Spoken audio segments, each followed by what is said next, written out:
예, 안녕하십니까. 다시 한번 인사드리겠습니다. 농촌진흥청 배연구센터에서 이제 근무하고 있는 원경호라고 합니다. 네, 저희 기관은 이제 이름이 배연구센터인데 예전에는 배연구소라고도 불렸었었고 그 전에는 배시험장이라고 불렸었었고 이름이 지금 몇 번 계속 바뀌었었어요. 그러다가 작년부터 배연구센터로 이제 다시 이름이 바뀌어가지고 현재는 이렇게 활동을 하고 있고요. 저희 이름이 이제 배긴 하지만은 실제로는 단감도 연구하고 있고요. 그리고 블루베리도 작게나마 연구를 하고 있습니다. 그래가지고 선생님께서 혹시 뭐 배뿐만 아니라 다른 작목에 대해서도 도움이 필요하시거나 이제 궁금하신 부분이 있으시면은 저에게 연락 주시면은 성심성의껏 도와드리도록 하겠습니다. 네, 오늘은 이제 여러분들께서 다 수출 관련해가지고 이제 작업을 하시고 일을 하신다고 하셔가지고 처음에 요청받은 내용이 이제 배 전체적인 재배 방법이라든지 아니면 최근에 이제 폭염 피해 같은 게 좀 발생했어가지고 얘네들을 어떻게 이제 대응할 수 있는지 이런 거에 대해서 전체적으로 좀 설명을 드리고 이제 궁금하신 게 있으면은 좀 답변을 드리고자 해요. 네, 저를 간략하게 설명하자면 저는 2010년에 이제 발령을 받아서 이제 배연구소에서 계속 근무를 하면서 이제 외국하고 연구도 하고 최근에는 이제 다시 복귀해서 지금 이제 배 품종 육성과 함께 재배 연구를 이제 동시에 맡아서 진행을 하고 있습니다. 그러면 이제 첫 번째로 이제 우리가 지금 재배하고 있는 동양배, 그리고 한국배라는 것이 지금 세계적으로 어떤 위치에 있는지를 좀 간략하게 말씀드리고자 합니다.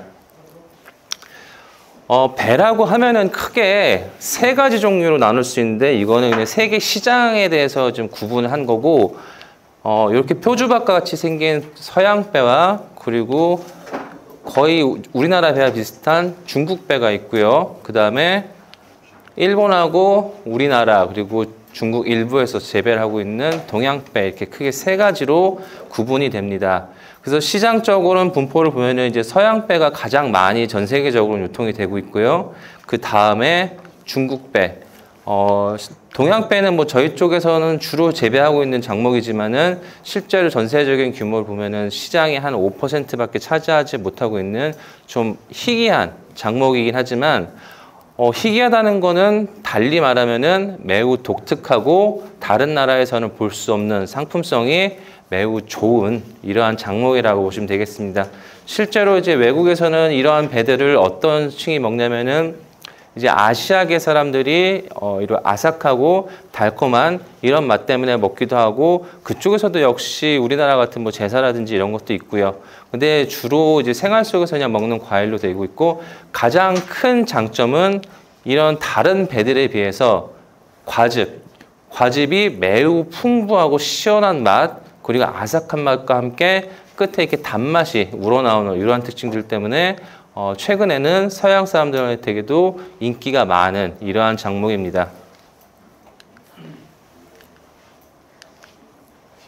그래서 우리나라의 이제 배 수출 현황을 보면은 뭐 해마다 좀 들쭉날쭉은 합니다. 왜냐하면 이제 그 해마다 작황이 좀 다르기도 하고 그리고 수출 여건도 좀 다르기 때문에 약간의 폭은 있지만은 전체적으로 봤을 때 평균 물량이 매해 한 24,000톤 정도가 해외로 수출이 되고 있고요. 평균 수출액은 73,1244. 그러니까 우리나라 돈으로 치자면 약 한 1,000억 정도 가까이 되는 시장이라고 보시면 되겠습니다. 그래서 지금 이게 별로 아닌 것 같지만은 실제 우리나라 과일 중에서는 배가 가장 많이 수출되고 있는 효자 품목이고요. 원예 작목으로 봐서도 한 손가락 안에 드는 매우 수출 규모가 큰 우리나라에서는 효자 상품이라고 보시면 될 것 같습니다.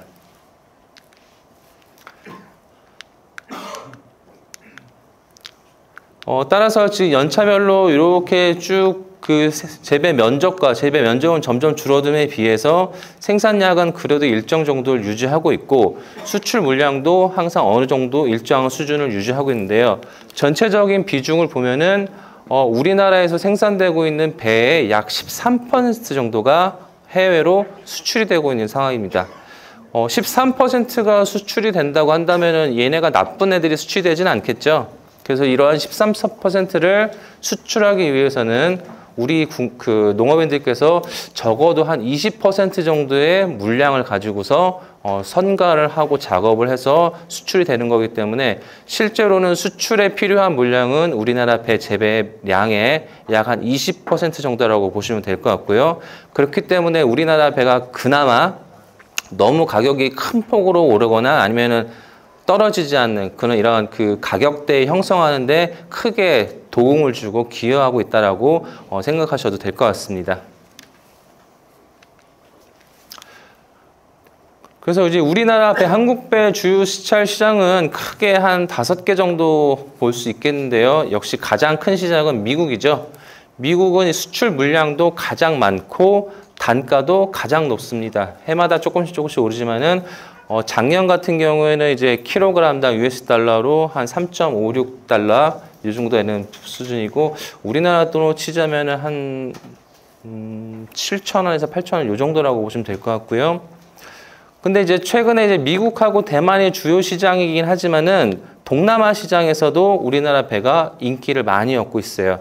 특히 이제 베트남 같은 경우에는 기존에는 이제 수출 시장이 없거나 매우 적었었는데 최근에 급격하게 양이 늘고 있는데 이러한 이유는 이제 베트남이 우리나라에 되게 친합니다.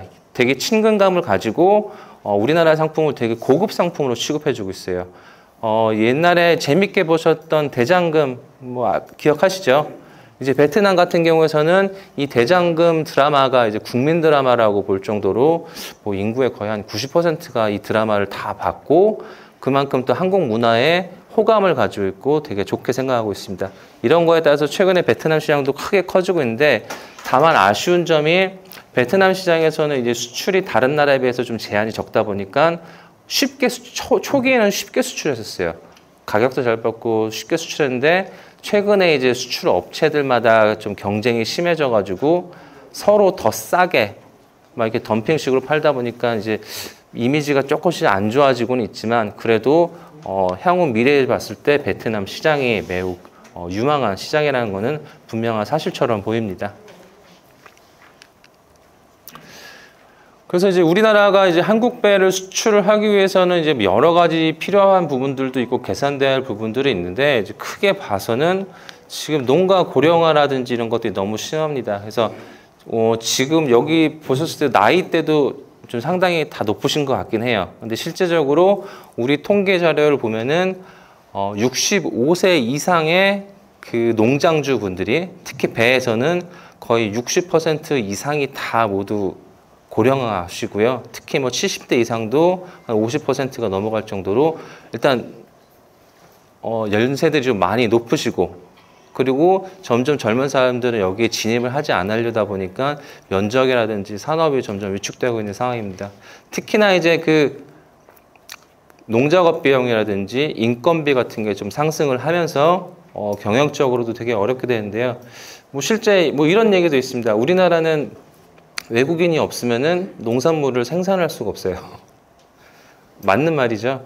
채소뿐만이 아니라 과수 모든 농작물들이 수확을 하거나 농사를 지을 때 외국인들이 없으면은 이제 농사를 지으기 힘들 정도로 농촌에서는 인력을 구하기 힘듭니다. 그렇기 때문에 이러한 부분들을 해결해야 되는데 저희 쪽에서도 청에서도 이런 부분 차관해서 노동력을 줄일 수 있는 여러 가지 기술들이라든지 아니면 기계 이런 것들을 지금 계속 개발하고 있으니까 조금 더 기다려 주시면은 좀 더 수월하고 편하게 농사를 지으실 수 있을 거라고 판단이 됩니다. 자, 그럼 우리가 요거를 가지고서 판단했을 때 우리나라 배가 그러면 어떠한 상황이냐? 우리나라에서 생각되는 한국 배는 주 경쟁국이 중국하고 일본이에요. 중국하고 일본인데 이 세 나라를 시장에서 내보냈을 때 주요 시장인 미국뿐만 아니라 동남아시아 이런 데서 다 봤을 때 우리나라 배는 중간에 위치하고 있습니다. 그러니까 중국산보다는 품질이 좋지만은 일본산보다는 품질이 나쁘고 중국산보다는 맛이 있지만 일본산보다는 품질이 낮은 이런 취급을 받는 딱 중간적인 소재적인 측면을 가지고 있어서 이런 부분이 좀 수출적으로 수출 산업에서도 약간 좀 취약한 부분이라고 볼 수 있습니다. 따라서 우리 같은 경우에는 많은 양을 수출을 하는 것도 중요하지만은 이러한 수출 상품들의 품질을 높여서 저렴한 가격이 아니라 이제 높은 가격으로 승부하는 이러한 시장 접근이 필요할 거라고 좀 판단이 됩니다. 그래서 그러한 전략을 가장 잘 쓰는 데가 일본이에요. 일본은 배를 소량만 수출하고 대신에 많은 돈을 벌어들여요. 대신에 얘네들은 품질 관리를 철저히 하기 때문에 외국에 나가서도 유통되는 배들이 진짜 바짝 익어가지고 품질이 아주 좋은 상태의 이러한 상품들만 나오게 되다 보니까 이미지라든지 산업적으로 브랜드화라든지 이런 데서 매우 유리한 측면을 선점을 했기 때문에 저희 쪽에서도 우리나라에서도 이러한 방향으로 나아야 된다고 좀 판단이 됩니다. 또 뿐만 아니라 이제 수출배를 이제 더 활성화시키기 위해서는 여러 가지 환경적인 조건들이 필요한데요.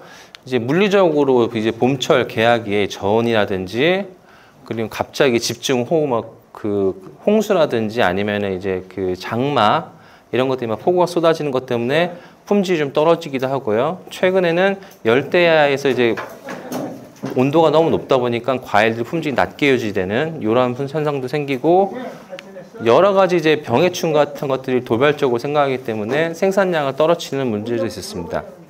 그래서 재작년 같은 경우에는 저희 흑상병이 좀 심해가지고 그때는 피해를 많이 보기도 했었고요. 그래서 이런 것들은 재배적인 기술이나 이런 걸로 좀 극복이 가능한 부분이라고 봅니다. 또한 이제 우리나라 배가 이제 수출배에서 이제 좀 더 인정을 받기 위해서는 우리나라 배의 이제 안전성을 확보를 해야 됩니다.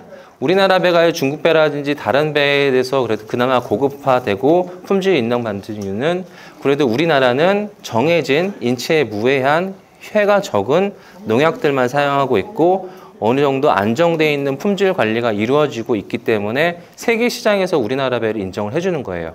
그러니까 쟤네 나라의 저 상품은 그래도 믿고 먹을만 하다라고 인정을 받고 있기 때문에 이러한 부분을 좀 강화시켜 나가야 우리 배가 역시 더 큰 경쟁력을 갖고 있을 것이라고 판단이 되고요.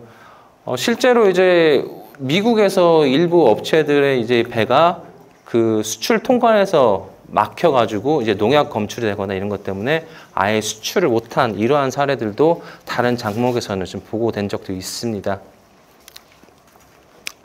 따라서 이러한 것들을 개선하기 위해서 이제 우리 선생님들께서 농사를 잘 지으신 건 당연히 중요한데 라이센스, 그러니까 인증 같은 게 있으면은 훨씬 유리해요. 그러니까 전 세계적으로 인증받고 있는 품질 인증 제도는 지금 글로벌 GAP라는 이러한 제도가 있는데 이러한 제도 같은 경우는 이제 영미권이나 해외에서는 그 실제 수출 농가의 대부분이 다 획득을 하였고 전체 농가에서 한 70% 이상이 이 인증을 갖고 있습니다. 그래서 이 인증을 갖고 있으면은 우리가 배가 맛있어요, 좋아요라고 그냥 우리가 입으로만 얘기하는 것보다 그 마크 하나만 있어도 다른 시장에서 모두 얘네들은 정말 좋은 품종을, 좋은 상품을 생산하고 팔고 있구나라고 인정받을 수 있는, 쉽게 인정받을 수 있는 이런 무기로 사용이 되고 있습니다. 네, 그러면 이제 지금 본격적으로 그 배나무의 이제 생리 기작들을 좀 설명을 드리면서 좀 어떻게 하면은 배를 좀 더 좋고 그리고 품질이 좋은 이러한 배들을 만들 수 있는지 간략하게 좀 설명을 드리도록 할게요. 자, 앞에 보시는 거는 1월 달부터 12월 달까지 1년 전체로 봤을 때 배나무가 어떻게 생육을 하는지 이제 그래프로 좀 간단하게 표시를 했습니다. 이제 1, 2, 3월 같은 경우에는 이제 추운 시기 때문에 얘네들도 잠을 자죠. 휴면을 하고서 이제 봄철이 되면 슬슬 잠에서 깨어납니다. 이제 이때 이러면서 봄에 뿌리가 움직이기 시작하고 양수분들을 빨아들이고 이파리가 점점점 생겨나오고 다시 뻗어나오게 되죠. 요럴 때 수체 내에 가지고 있던 자기가 갖고 있던 양분들을 소모해 나가면서 이런 일들을 하게 돼요. 그래서 최고조로 이럴 때 한 5월 정도가 되면은 배나무의 잎은 모두 다 펼쳐지게 되고 이때 나무가 가지고 있는 양분들을 가장 많이 소모하고 양분이 가장 부족해지는 시기입니다. 그래서 이 시기 전후를 통해서 미리 뭐 밑거름이라든지 비료를 시용해 주시는 게 좋고요. 이제 이 5월달 이후로는 얘네들이 열매를 맺을 준비를 하면서 점점 잎에서 자체적으로 양분을 생산을 하게 되고 얘네들이 다시 수채에 저장이 됩니다. 그러고 나서 7월 이후가 되면은 이제 과일에 모든 영양분이 집중을 하면서 모든 영양분이 이 과일을 키우는 데 사용하게 되고요. 이 과일이 수확이 끝나고 나면은 다시 가을 뿌리가 움직이면서 다시 양분들을 저장을 하고 얘네들이 휴면에 들어가는 이러한 준비를 하게 됩니다. 이때 이제 배나무 양분 주요 영분이 이제 질소하고 칼리, 인산들이 어떻게 실제 뿌리에서 흡수가 되고 나무로 이동되는지를 살펴보면은 4월부터 잎이 급격하게 증가하는 이 5월 시기에 질소가 가장 많이 필요하게 되고요. 그 이후로는 질소량이 점점점 필요하고 이제 칼리 같은 경우에는 7월과 5월 요 시기에 그 생리적인 작용을 하는데 필요하기 때문에 소모가 됩니다. 그럼 배나무는 이러한 양분들을 어떻게 먹느냐? 배나무가 뭐 동물처럼 입이 있는 건 아니잖아요. 그리고 소화기도 없고요. 뭐 위나 장 같은 것도 없고. 그럼 얘네는 양분을 도대체 어떻게 먹을까요? 네. 나무가 양분을 먹는 수단은 뿌리 하나밖에 없습니다. 뿌리 하나밖에 없는데 이 뿌리를 가지고서 양분을 직접 먹는 게 아니에요. 그러니까 우리가 질소 비료를 주고 뭐 인산 칼리를 뿌려준다고 하더라도 얘네가 식물이 얘네를 직접 먹는 건 아니고 얘네가 먹게 되는 과정은 어떻게 되냐면은 물을 줬을 때 이러한 비료에 있는 성분들이 물에 녹아 나오면서 이 녹아 나온 물을 뿌리가 흡수할 때 양분들이 흡수가 됩니다. 그렇기 때문에 실제로는 가장 중요한 것은 물 관리가 가장 중요하다고 봐도 과언이 아닌데요. 크게 이제 두 가지 형태의 이제 물을 관리를 하고 계시죠. 이제 점적 관수를 사용하시기도 하고, 스프링클러를 이렇게 뿌리시기도 해요. 그 얘네 둘은 어떤 차이가 나냐면은 점적 관수는 어때요? 이렇게 한 방울씩 똑 떨어지죠. 스프링클러는 어떻게 되죠? 쫙 사방으로 흩뿌리잖아요. 그러면 얘네가 어떤 차이가 나오냐면은 스프링클러는 쫙 뿌리기 때문에 요 파란색을 땅이라고 보시면 돼요. 땅으로 보시면은 스프링클러는 넓은 면적에 물이 들어가요. 넓은 면적에 물이 들어가지만은 땅속 아래로 깊은 데로는 거의 들어가지가 않습니다. 그렇기 때문에 스프링클러를 가지고서 물을 뿌리면은 지표에서 가까운 부분에서만 물이 머물지 실제로 깊은 데에서는 물이 거의 없어요. 그런데 점적 관수를 하게 되면은 점적 관수는 물이 한 방울씩 똑똑똑 떨어지지만 즉 지표에서는 아주 세밀한 그 작은 부분에만 물이 들어가는 것 같이 보여요. 하지만은 실제적으로 얘는 누적되면서 땅속 깊이 이렇게 쭉 물이 퍼지게 돼요. 자, 그러면 우리 이제 여기서 재밌는 게 이제 생각해 봐야 되는 거는 자, 여기에 이제 우리가 나무를 심었다고 생각하시면은 나무의 뿌리는 어디 있을까요? 나무의 뿌리는 여기 있을까요? 위에 있을까요? 아래에 있을까요? 그러니까 저희가 채소 같은 경우에는 뿌리가 얕아요.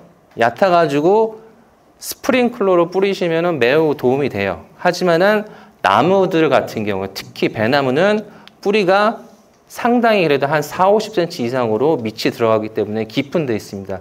그렇기 때문에 스프링클러로는 충분한 양의 물을 주기도 어려울 뿐더러 만약에 충분한 양의 물을 주려면은 엄청나게 많은 물이 필요합니다. 그렇기 때문에 점적 관수를 사용하시는 것이 가장 효율적이라는 걸 좀 말씀을 드리고요.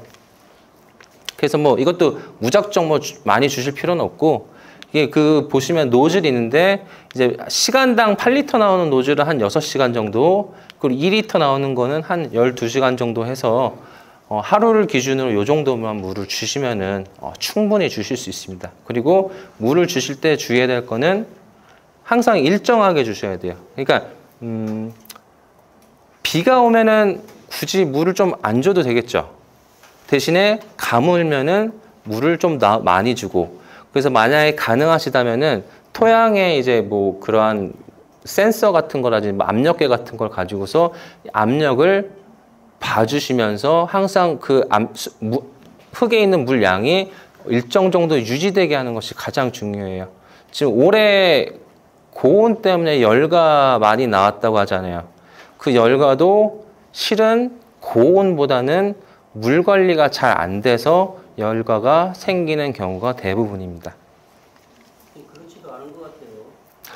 그게 100%는 아닌데 이제 주된 열가의 그 작용은 어떤 식이냐면은 세포가 갑자기 많은 양의 물을 일시적으로 먹었을 때, 이때 세포가 팽창이 되면서 찢어지게 되는 이러한 것들이 눈에 보이는 것이 열가의 일반적인 기작입니다. 물론 그 전에 여러 가지 환경적인 요인들도 있겠지만은 주된 요인이 그거가 되고요. 아무래도 이제 온도가 올라가고 덥다 보면은 이제 물이 증산량이 많고 하다 보니 땅이 좀 가물 수밖에 없어서 이제 그러한 물 관리에 좀 어려움을 겪었을 때 이런 것들이 생길 수도 있고, 그 외에 여러 가지 호르몬적인 작용에 따라서도 이러한 부분들이 발생을 하게 됩니다. 이제 그러한 부분들은 좀 뒤에 좀 설명을 드릴게요. 그러면 시기적으로 이제 배나무에 양분을 줬었을 때 질소들이 언제 나무에 어떻게 가는지를 설계를 드리면은, 저희가 이제 겨울철에 밑거름을 주는 이때 이 밑거름에 있는 질소들은 대부분 다 뿌리에 작용을 합니다. 그래서 가장 효과가 좋죠. 양분 흡수율이 좋고, 그리고 가을철에 주는 이러한 비료들도 나무 수체의 그 중심적이라는 그 주지라든지 이런들을 본체를 생육시키는데 큰 도움이 돼요. 하지만은 여름철에 주는 비료들은 주로 다 가지 끝 부분들에 몰리기 때문에 이러한 부분들이 열매라든지 이런 것들 생육에 영향을 미치게 되고, 이러에 따라 나타나는 질소와 그리고 탄소의 비율에 따라서 과실의 품질이 변하게 돼요. 자, 예를 들면은 실제로 저희가 조사를 예전에 해봤었을 때 질소 시비를 6월 초부터 9월 초까지 나눠서 질소를 중단하는 시기를 구분을 하고, 이에 따라서 이제 과실의 크기라든지 당도의 변화를 봤었을 때 질소를 빨리 끊으면은 끊을수록, 질소를 빨리 안 줄수록 과일은 작아져요. 대신에 당도가 높아집니다. 근데 질소가 오래오래 주면 줄수록 얘는 질소를 많이 먹겠죠. 질소를 많이 먹으면은 과일은 커져요. 대신에 당도는 떨어집니다. 즉 질소랑 당도랑은 서로 반대되는 관계에 있다라고 보시면 되고, 이게 일반적인 영양생리로서, 그럼 우리는 가장 중요한 건 어떻게 해야 되냐? 적당히 크고 어느 정도 품질이 괜찮은 한 요 정도 수준에서 질소를 관리를 하시는 것이 가장 중요하겠죠. 실제로 이제 엽내 이제 질소량과 함께 당도라든지 크기를 봤었을 때도 앞에 보셨던 것과 같이 동일하게 질소의 양이 많아지면 많아질수록 크기는 커지지만은 당도가 떨어지는 이러한 현상들이 보이기 때문에 이러한 부분들을 관리하시는 것이 가장 중요합니다. 그냥 질소가 사람에 비하면은 결국에 뭐냐면은 단백질하고 똑같아요. 단백질이기 때문에 그 몸이라든지 허대를 키우는 데는 좋은데, 사람으로 따지자면은 열매, 그러니까 과일은 뭐가 되냐면은 새끼입니다. 새끼. 자식을 낳는 거라고 보시면 되고, 이때는 허우대가 큰 질소가 필요한 것이 아니라 탄소가 얘네들의 품질을 결정하는 데 더 크게 작용을 합니다. 요거를 유념하셔서 너무 과다한 시비를 하지 않도록 주의하시기 바랍니다. 자, 그러면은 질소 같은 경우에는 식물이 뿌리로밖에 흡수를 못해요. 뿌리로밖에 흡수를 못하고, 자, 그럼 두 번째. 그러면 식물의 당도를, 과일의 당도를 올려줄 수 있는 탄소, C는 도대체 어떻게 만들어지냐? 나무 잎에 의해서 만들어집니다. 그 식물이 이제 광합성을 하잖아요. 광합성을 하게 되면은 물과 이산화탄소를 이용해서 빛을 받으면은 얘네가 뭐 당분을 만들어내고, 이러한 당분들이 배나무에서 생산이 되면은 이제 온 몸으로 퍼져 나가게 되고, 특히 수확기에는 이러한 양분들, 잎에서 만들어지는 당들이 과일로 이동을 하게 됩니다. 그러면서 얘네들의 당도를 높여주는 이런 효과를 보이죠. 그런데 이제 그 당도를 높이기 위해서 그러면은 식물이 광합성을 잘해야 될 거 아니에요. 식물들이 광합성을 잘하려면 어떻게 해야 될까요, 그러면은? 식물이 광합성을 잘하려면 어떻게 해야 될까요? 양분이랑은 별로 관계는 없습니다. 크게.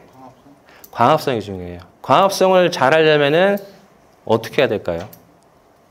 잎이 좀 많고, 근데 너무 많으면 오히려 가리기 때문에 효과가 안 좋고, 잎이 어느 정도 되면서 얘네들이 잎이 햇빛을 골고루 잘 받아야 돼요. 그렇기 때문에 옆에 보시는 것 같이 잎이 이렇게 무성하고 잘 드러나는 애들은 이러한 광합성 양분 잘 만드는 거에 비해서, 얘네들 잎이 어둡고 수강 상태가 어둡고 가려져 있는 애들은 제대로 일을 하지를 못합니다. 실제적으로 얘네들의 잎을 이제 좋은 애랑 그렇지 않은 애랑 잎의 세포들을 비교해 보면은 세포의 수부터가 달라고요. 그리고 세포의 밀도도 달라집니다. 얘네 같은 경우는 촘촘하게 이렇게 튼튼하게 건치처럼 잘 있는 것처럼 보이시고, 이제 그렇지 않은 애들은 되게 그 성기 이빨이 빠져 있는 이러한 조직을 보이고 있고요. 실제로 광합성 효율 자체도 매우 달라지게 됩니다. 따라서 이제 고품질 배를 만드시려고 하면은 이러한 배의 수강 상태를 조절하는 것이 필요하고, 이러한 것들이 가장 효과적으로 발휘될 때가 이제 하계, 여름철에 여름 전정이라든지 순따기를 통한 이런 수강 상태 개선이 배 품질을 향상시키는데 매우 크게 도움이 됩니다. 그리고 또한 중요한 것은 온도 차이예요. 그리고 아침하고 저녁에 기온의 차이가 많이 나면 날수록 과일은 달아집니다. 맛있어져요. 자, 이러한 이유는 왜 그러냐면은 낮에 온도를 조절하는 거는 매우 어려워요. 왜냐하면 햇빛이 너무 강하기 때문에 저희가 뭐 물을 뿌려가지고 막 온도를 낮춘더라도 한 1, 2도, 뭐 크게 해봐야 3도 내외로 온도 자체를 떨어뜨리는 게 매우 어려운데요. 이게 만약에 저녁에까지 유지가 되면은, 올해 같은 경우에는 야간에도 이런 식으로 고온이 계속 유지가 되면은 낮에 내가 만들었던 이러한 당분들을 과일이 쓸 수 있는 당분으로 변환을 시켜주고 글로 이동을 시켜줘야 되는데, 이때 온도가 떨어져야 이러한 효율이 매우 높게 향상이 됩니다. 근데 만약에 저녁에도 높은 온도가 유지가 되면은 얘네가 당을 바꿔서 과일로 전달해 줘야 되는데 이거를 못 하게 돼요. 그러다 보니까 실제 광합성을 해서 양분은 많이 만들되 과일로 양분이 전달이 안 되는 이러한 현상들이 발생하고, 온도가 높은 지역에서 이제 과일이 맛이 없는 이유가 대부분 이러한 이유 때문에 그런 일들이 벌어지고 있는 겁니다. 자, 그러면은 시기적으로 나눠서 실제 작업들을 어떻게 하셔야 되는 건지 좀 설명을 드리도록 할게요. 일단 봄철부터 시작을 하면은, 봄철에 이제 가장 걱정이 되는 부분은 아무래도 저온 피해겠죠. 네, 저온 피해의 증상은 앞에 보시는 것 같습니다. 일단 저온이 와서 식물 배가 피해를 보게 되면은 두드러지게 나타나는 거는 꽃잎 색이 누렇게 변해요. 꽃잎색이 갈변이 되기도 하고, 두 번째로 꽃이 피었을 때 암술이 빨간색을 보이지 않고 까맣게 죽어있는 상태를 보실 수가 있습니다. 그리고 세 번째로 겉으로 보기에는 말쩡하더라도 실제 이 그 꽃봉오리를 자르게 되면은 이 안에 까만 거 보이시나요? 이 까만 거하고 옆에 있는 정성과는 까맣지가 않죠. 얘네들이 수정이 일어나서 종자를 만들어주는 요 기간인데 얘네가 얼어 죽게 되면은 역시 과일이 달리지 않게 됩니다. 자, 요런 것들은 이제 꽃 폈을 때 개화기, 만개기 요 시기에 볼 수 있는 저온 피해가 되고요. 육화기에서는 어떠한 것들이 이제 저온 피해를 보이게 되냐면은 과일의 껍질에 깨끗하게 초록색이 아니라 이제 검정색으로 막 얼룩 같은 게 막 보이기 시작합니다. 그리고 심하면은 까맣게 흑변이 되는 경우도 있고요. 그리고 이쪽 꼭지 부분에 원형 형태로 저온 피해, 그러니까 그 일부 세포가 괴사되어 있는 이런 흔적들이 보이게 되는데, 이러한 과실들이 발견되면은 좀 조기에 미리 제거를 하셔야지 나중에 좀 더 좋은 과일들을 만드실 수 있습니다. 자, 그러면 저온은 뭐 아무 때나 일어나는 거, 피해는 아무 때나 일어나는 건 아니고요. 얘네들도 이제 기상 정보를 보고서 어느 정도 예측이 가능해요. 그러니까 온도가 한 18도 이하로 좀 낮게 계속 유지가 되고, 특히 이제 저녁 9시경에 이제 기온이 4도 정도로 약간 크게 선선하면서 바람이 불지 않는, 그리고 구름이 많은 날, 그러니까 수분이 좀 많고 바람이 이동하지 않는 요 시기에 아침에 주로 서리가 내리게 됩니다. 그래서 이런 것들은 그 기상 정보라든지 날씨 뭐 이런 거, 아니면은 기상청에 보면은 지역별로 온도를 계속 알려줘요. 변화를 알려주는데, 그런 것들을 좀 참고를 하시거나 아니면 가까운 농업기술센터를 통해서 이러한 좀 예보를 받으시면은 저온 피해를 막는 데 크게 유리하실 겁니다. 그래서 이 저온 피해는 좀 약간 좀 어쩔 수 없는 부분도 있지만은 미연에 방지할 수 있는 기간도 있고, 특히나 이러한 식물체들은 살아있는 거기 때문에 이 저온 피해에 일정 시간이 노출이 되면은 얼어 죽거나 말라 죽는 거를 피할 수가 없어요. 그러니까 조심하셔야 됩니다.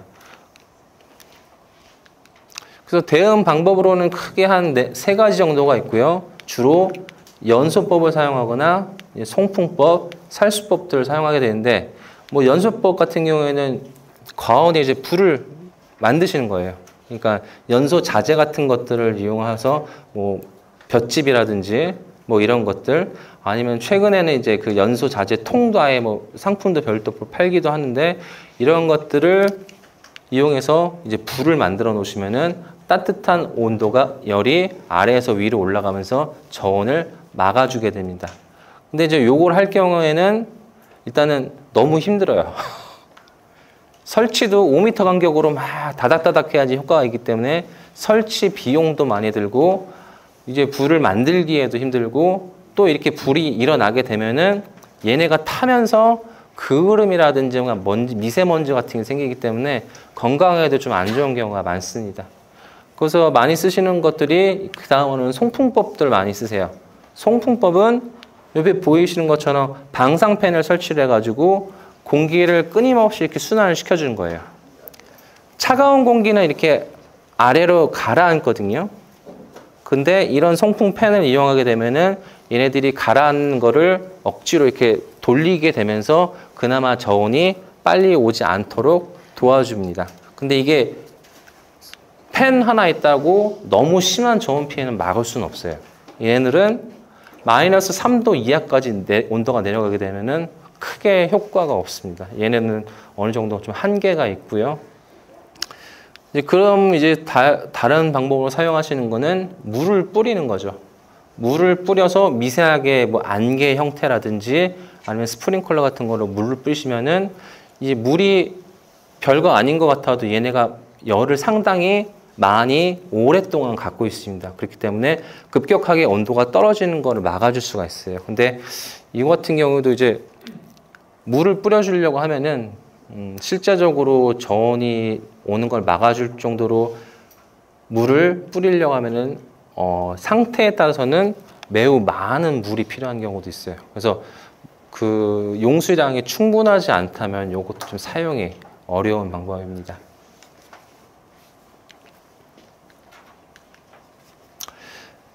자, 그러면 이제 꽃에 피고 이제 그 다음 시기로 슬슬 인공 수분 수정을 시켜야 되는 시기가 와요.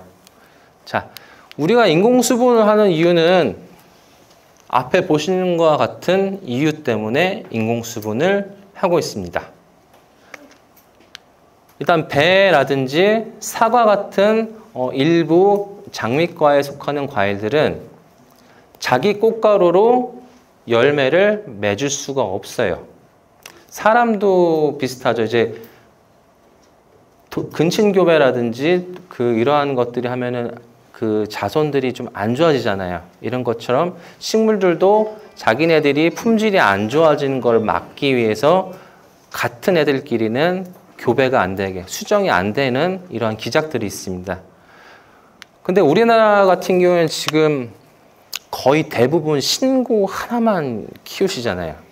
신고 하나만 키우다 보니까 신고가 일단 꽃가루도 없을 뿐더러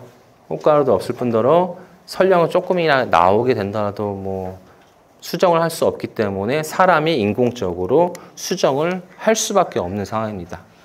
또는 실제 그 과원의 수분수가 있더라도 수분수가 비율이 너무 낮으면은 크게 효과를 보지를 못해요. 그렇기 때문에 안정적인 착과를 위해서 인공수분을 하고요. 또 때에 따라서는 기상이 너무 안 좋아서 자연수분이 힘들 경우에 착과의 안정성을 위해서 사람이 인공수분을 해주기도 합니다. 물론 이제 너무 춥거나 할 때는 이제 벌이라든지 나비 이런 방화곤충들이 활동을 하지 못하기 때문에 사람이 뭐 이때 대신 해줄 수밖에 없겠죠. 자, 그러면 이러한 인공수분은 언제 하느냐? 꽃이 피기 시작하면서 실제 꽃이 약 한 40에서 50%, 80% 폈을 때 앞에 보시는 한 요 시기에 인공수분을 하시면 됩니다. 자, 그런데 몇 가지 조건들이 있어요. 평년에 한 15도 이상에서 인공수분을 하셔야 되고 이거보다 온도가 낮으면은 인공수정이 잘 안 될 확률이 매우 높습니다. 그리고 바람이 너무 심하게 분다거나 비가 오는 경우도 인공수분을 피하셔야 돼요. 근데 최근에 이제 날씨가 갑자기 뭐 추웠다 더웠다 막 이런 경우도 개화기 때 많이 그러기도 하는데 만약에 인공수정 시기에 너무 덥거나 건조할 경우에는 인공수분을 최대한 빠른 시간 안에 짧게 끝내셔야 돼요. 지금 인공수정할 때 쓰는 꽃가루들도 따지고 보면 세포입니다. 생물체예요. 그러니까 비유가 좀 적나라하겠는데 수컷 동물의 뭐 정자 같은 거라고 보시면 되고 이런 것들을 꽃에 줬을 때 얘네가 열매를 맺는 거기 때문에 얘네들도 자기네들이 활동할 수 있는 온도라든지 조건이 있어요. 그렇기 때문에 고온상에서는 얘네들이 잘 활동을 못하기 때문에 빠른 시간 안에 그리고 건조되지 않은 상태에서 실시해 주시는 것이 좋고요.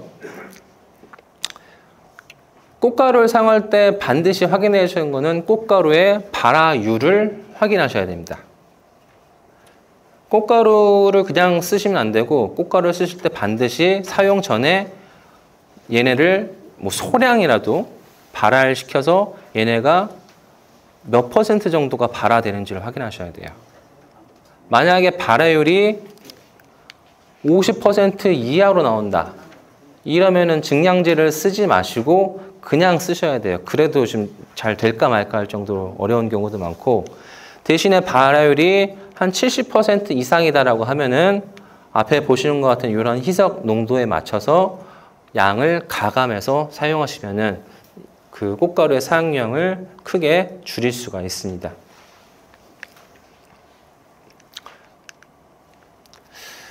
지금 근데 우리나라 특히 이제 재배 같은 경우에서 신고가 꽃가루가 없기 때문에 인공수분의 의존도가 지금 매우 높은 상황인데요.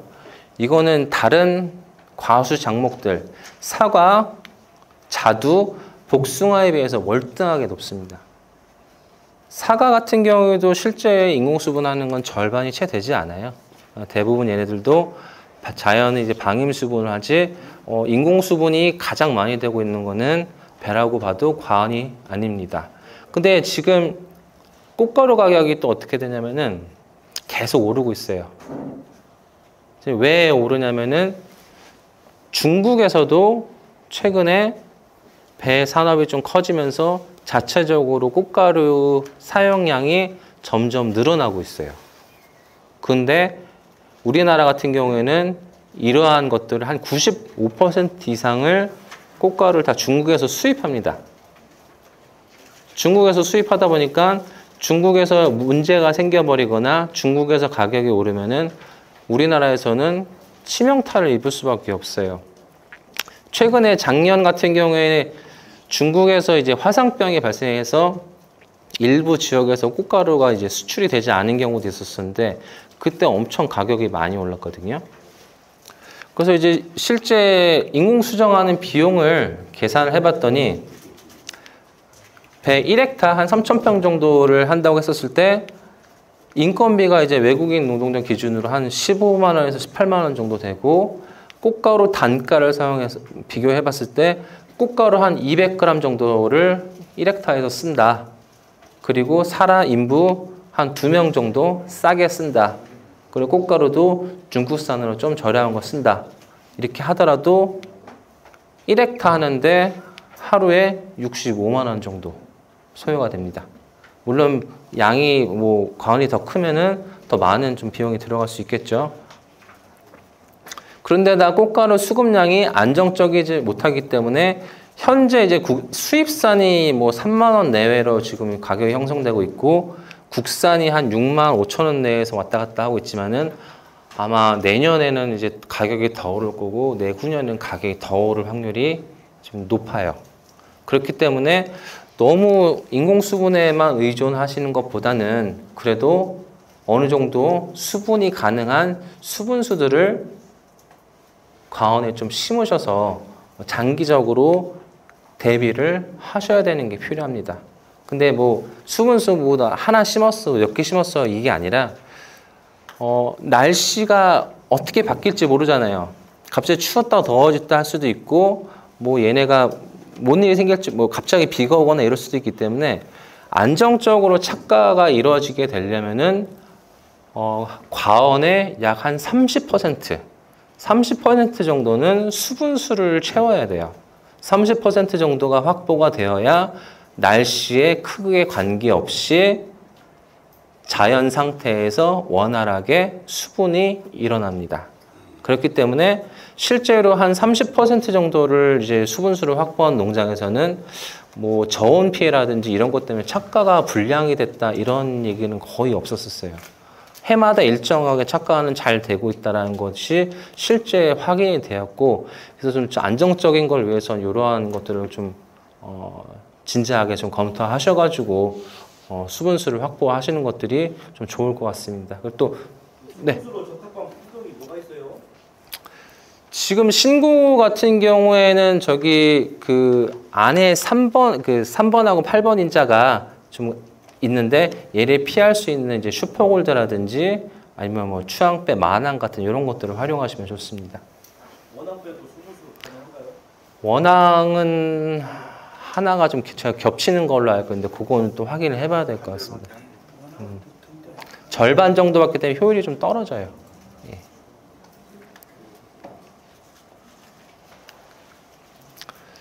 자, 그러면은 우리가 인공수정까지 했어요. 인공수정을 해서 이제 과일들이 달리고 얘들이 착과되는 걸 확인을 할 텐데 나중에 배를 이제 보시면은 배가 모양이 안 예쁜 경우가 있죠. 예를 들면 이렇게 딱 동그란 게 아니라 뭐 특정 부분이 움푹하게 들어가거나 뭐 위아래 좀 크기가 다르다거나 뭐 하여튼 뭔가 좀 이상한 게 나타나는 경우는 대부분이 인공수정이 제대로 안 된 경우예요. 네. 그냥 저희가 이제 그 과일을 잘라 보면은 과일 잘라면 안에 종자들이 보이잖아요. 네, 씨가 보이는데 씨가 보통 한 7, 8개 정도 보통 보이는데 얘네가 올바르게 다 수정이 되면은 종자가 딱 예쁘게 다 맺히고 전체적으로 고르게 잘 자라는데 만약에 이렇게 여덟 방법을 이렇게 이렇게 8방향으로 나눠 봤었을 때 특정 부분이 수정이 잘 안 된 경우, 그러니까 수정이 좀 꽃가루량이 좀 부족하거나 잘 안 된 경우에는 그 부분에 씨가 생기지 않게 되고 그 부분의 생육이 떨어집니다. 그렇기 때문에 인공수정이라 이런 것들을 꼼꼼하게 잘 해주지 않으면은 예쁜 배가 안 만들어지고 뭔가 좀 찌그러지거나 이런 배들이 많이 만들어져요. 그렇기 때문에 수분이 매우 중요하다. 그리고 꽃가루를 쓰실 때 항상 발화율을 보시고 이거를 가지고서 양을 조정을 하셔야 된다. 70% 이상이면 5배 희석이 가능해요. 그러니까 꽃가루 1, 석송자 같은 거 4 해가지고 5분의 1 수준으로 낮춰도 충분하게 효과를 보실 수 있고요. 그 양에 따라가지고 이제 발화율에 따라가지고 이거를 가감하시다 보면은 그 꽃가루의 비용이 조금 감소가 될 겁니다. 자, 요건 아까 말씀드렸던 착과 분량과 관련되어 있는 부분인데 옆에 보시는 지금 요 파란색 사진이 그 꽃의 주두예요, 주두. 꽃의 주두의 가장 윗부분이고 얘는 가장 밑에 부분에 이제 난세포랑 이제 씨를 만드는 요 부위가 됩니다. 왼쪽하고 오른쪽하고 차이가 어떤가요?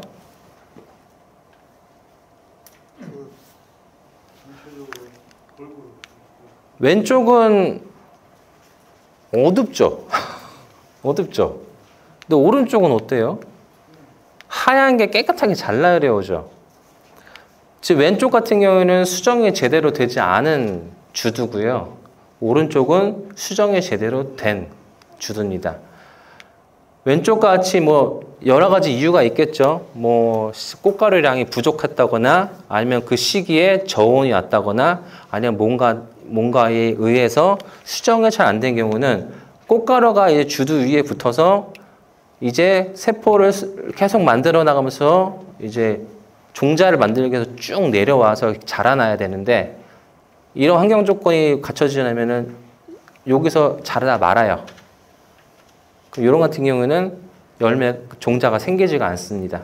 그렇기 때문에 정상가에서는 이렇게 종자가 제대로 맺히는데 이런 식으로 까만색 부분들이 종자가 썩거나 아니면 퇴화되거나 만들어지지 않은 부분들, 이런 부분들에서 기형가라든지 세포생육이 발현되지 않기 때문에 기형가라든지 안 좋은 과실들이 생산이 되기 때문에 이런 것들을 착과 관리를 좀 잘 해주셔야 되고 특히 이제 7도 이하로 온도가 이제 급격하게 떨어지게 될 경우에 착과에 불량이 생길 수 있어서 수정을 하고 난 후에는 어느 정도 온도가 잘 유지가 되는지 관찰하시는 것도 필요하다고 봅니다.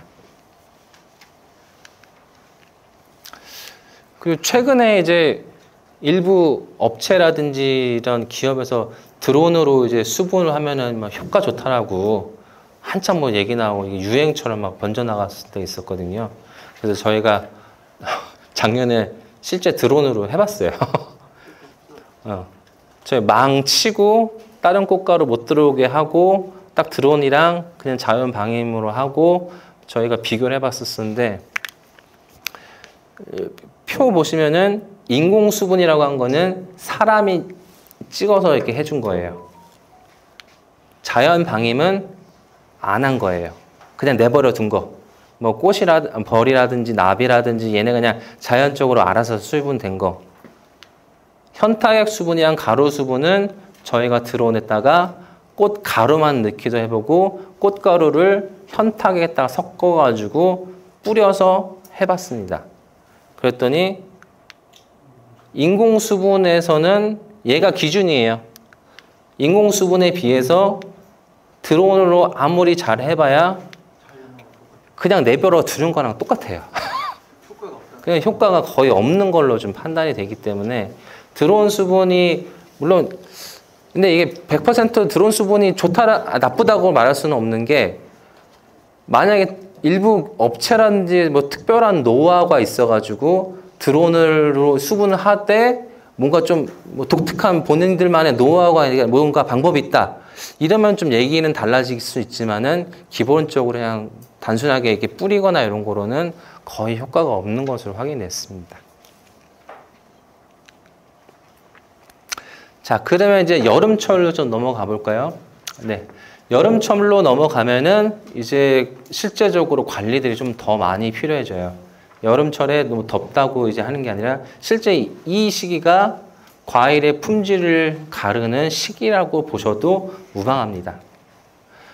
여름철에 저희가 하계 전정을 하는 이유는 불필요한 도장지를 제거해서 광 환경을 좋게 만들어주는 겁니다. 자, 두 가지 목적 있죠. 하계 전정을 통해서 막 도장지가 막 올라왔어요. 얘네를 잘라요. 그녀는 자른 만큼 그 가지로 갈 영양분들이 주지라든지 열매로 가겠죠. 그리고 또 불필요한 가지들이 없으니까 주변에 있는 다른 가지들이 이 불필요한 도장지에 가려지지가 않습니다. 그렇기 때문에 햇빛을 더 잘 받게 되겠죠. 그렇기 때문에 하계 조정이 매우 중요한 부분 중에 하나라고 볼 수 있겠습니다. 자, 뿐만 아니라 이 하계 전정을 해서 꽂는 분화도 촉진시킬 수 있고 신초에서 액화를 만드는 그냥 내년 농사를 준비하는 이런 것도 도움이 되고 또 이렇게 너무 잎이 다닥다닥 붙지 않게 되니까 농약을 뿌리더라도 잘 맞아요. 막 이렇게 잎이 겹쳐 있다 보면은 안쪽에 있는 가려진 잎들은 농약을 잘 안 맞을 거 아니에요. 근데 잎이 겹쳐지지 않고 고루고루 배치를 하게 되면은 농약을 뿌렸을 때 방제 효율도 훨씬 올라갑니다. 자, 그런데 하계 전정은 얘네가 주된 수단 아니고 보조 수단으로 활용을 하셔야 돼요. 그러니까 이것만 잘한다고 농사를 성공하는 건 아니에요. 하지만 이걸 하면은 가장 품질이 좋게 만들 수 있다라는 것으로 이해를 하시면 되고 자세한 내용들은 이제 다음으로 설명을 드릴게요. 자, 그러면은 이제 5월부터 한 7월까지 우리가 주로 해야 될 작업들은 무엇이 있느냐? 자, 5월부터 늦어도 6월 상순까지는 주로 눈 따기를 해주셔야 할 시기예요. 주지라든지 이제 부주지에서 측면으로 이제 발생한 애들은 나중에 결과지로 활용하기 매우 좋은 가지들입니다. 대신에 등 쪽에서 붙어 있는 이러한 것들은 대부분 꼭 제거를 해주시는 게 좋고요. 그리고 측면에서 발생된 거는 웬만하면 쓰시는 걸로 생각을 하시되 너무 이게 많거나 아니면 햇빛을 좀 차단하는 이런 것들 위주로 제거를 하시면 되고요. 도장지 같은 경우는 눈 따기 이후로 6월에서 이제 가장 더워질 시기인 한 7월까지 실시를 해주시면 됩니다. 자, 이때 도장지를 제거하는 거는 신초들이 발생하는데 신초들이 이렇게 띄엄띄엄 나오면은 좋겠는데 이제 한 곳에만 몰려가지고 막 3개, 4개씩 우르르 막 올라온 애들이 있어요. 이제 그런 애들을 중심으로 주요하게 쓸 애들만 남기고 나머지는 제거하시는 이런 것들 작업과 그리고 측면이나 주지의 측면이라든지 배가 아니라 등 쪽에서 붙은 이런 도장지들을 제거를 하시고 이때 과총하고 신초 사이의 비율을 어느 정도 조정을 하시는 게 좋습니다. 왜냐면은 과총이랑 신초 주변에 잎들이 붙어 있을 거 아니에요? 이 잎들이 붙어 있는데 신초에 이제 있는 잎들은 어떻게 보시면 펌프라고 보시면 돼요. 펌프. 신초에는 있는 잎들은 펌프. 그러니까 양분을 만들어서 양분을 쭉 끌어당기는 이런 역할을 하신다고 보면 되고, 그러니까 전체적으로 나무에 퍼지는 역할을 한다고 보시면 되고, 과총 주변에 붙어 있는 잎들은 실제적으로 과실에 당을 전달해 주는데 가장 밀접하게 작용하는 잎들이라고 보시면 됩니다. 그래서 이 과총에 있는 잎과 그리고 신초에 있는 잎을 한 6대 4 정도의 그러니까 과초에 있는 잎이 다른 데보다 조금 더 많다 정도로 유지가 되도록 해주는 것이 가장 좋습니다. 그리고 이제 주지라든지 선단의 세력을 항상 좋게 유지하시는 것이 필요한데요. 요거에 따라서 이제 그 신초가 향후에 어떻게 뻗어질지도 결정이 되기 때문에 요거에 대해서 좀 간단하게 설명을 드릴게요. 가지 선단이라든지 이제 주지를 중심으로 잎이 배치되어 있는 이런 걸 보셨을 때 이제 크게 형태가 4가지 정도가 나와요. 지금 얘네 왼쪽 거 보시면 어때요? 이렇게 약간 뭐 역삼각형으로 이렇게 아래로 내려갈수록 잎이 좀 풍성해지고 커지고 위에가 좀 잎이 좀 약한 애들. 이런 애들은 질소가 별로 없는 애들. 질소가 별로 없는 애들. 그러니까 비료가 부족한 애들, 질소 비료가 부족한 애들이 힘이 없어서 이렇게 돼요. 자, 이렇게 될 때 어떤 현상이 나타나냐면은 과일이 빨리 익습니다. 과일이 빨리 익고 대신에 일찍 과일이 물러요. 저장성이 떨어지는 이런 현상을 보이게 되고요. 두 번째 보시면 건 어때요? 위에는 컸다가 중간에 작았다가 또 옆에 또 컸다가 많이 울퉁불퉁하죠. 내 나무의 가지 선단 부분이 이러한 형태의 배치를 보이고 있다. 잎의 형태를 보이고 있다. 얘네는 물 관리가 잘 안 되고 있다는 얘기예요. 그러니까 영양분이 들쭉날쭉하기 때문에 관리가 잘 안 되고 있다기 때문에 이런 부분은 관수를 좀 더 유익 있게 해주셔야 되고, 가장 좋은 거는 윗부분부터 아랫부분까지 잎이 골고루게 달려 있는 이런 형태의 구조를 가질 때 가장 좋은 영양상태라는 것을 확인할 수 있습니다. 반대로 질소를 너무 많이 줘버리면은 위에만 이렇게 잎이 막 달려요. 위에만 잎이 선단이 엄청 세지고 아래로 갈수록 이렇게 약해지는 역삼각 형태의 이제 잎의 배치를 보이게 됩니다. 이럴 때는 질소가 너무 많아져서 과일은 커지는데 당도가 낮아지게 되는 이러한 형태를 보이고 있습니다. 그럼 실제적으로 순정리를 할 때 이제 어떻게 하시는 거냐면은 앞에 보시는 것처럼 주지라든지 이럴 때 등 쪽에 붙은 애들은 다 제거를 하시고요. 왼쪽에 오른쪽에 보시면 이제 결과지 주변에 주지부터 결과지 초기 부분에 나와 있는 이런 것들은 순을 다 제거를 하시는 게 좋습니다. 그래서 요거를 간략하게 좀 그림으로 설명을 드리면은, 자, 원줄기에서 뻗어나온 주지를 한 두 개만 있다라고 가정을 하고서 설명을 드릴게요.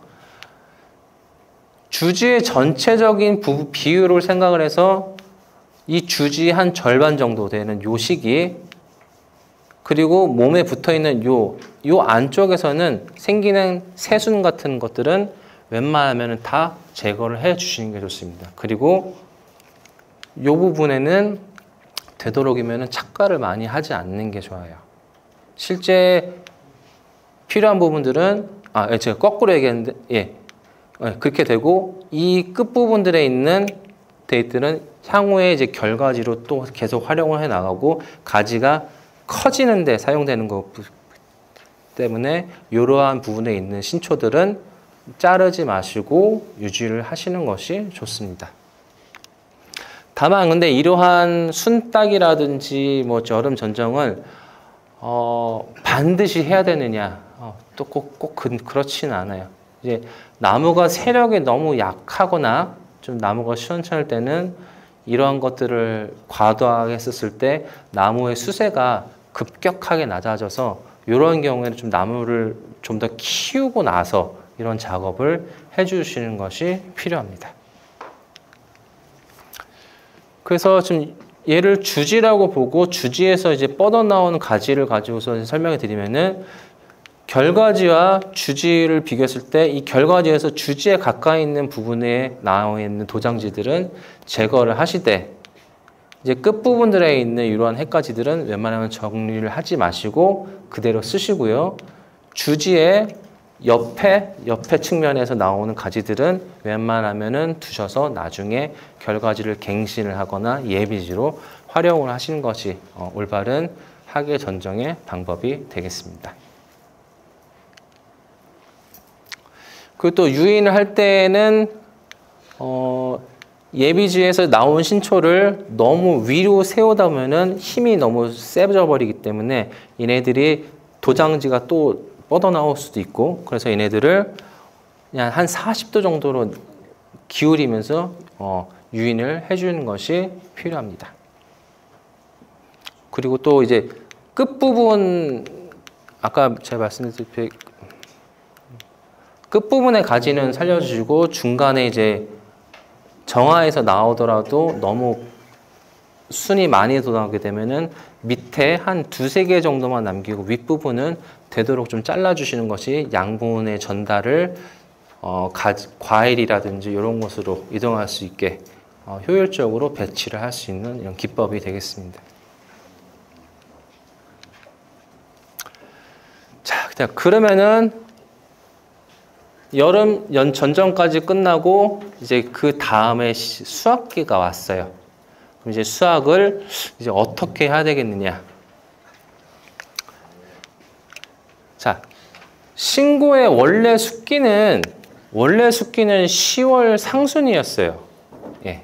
저희 예전에 연구 결과로도 계속 봤을 때 예전엔 10월 상순이었고 최근에 좀 온도가 기온이 올라가가지고 더워져가지고 최근에는 9월 말 정도에 수확을 했는데 최근 한 2, 3년 정도에는 더 빨라져가지고 이제 9월 막 중순에 수확을 하거든요.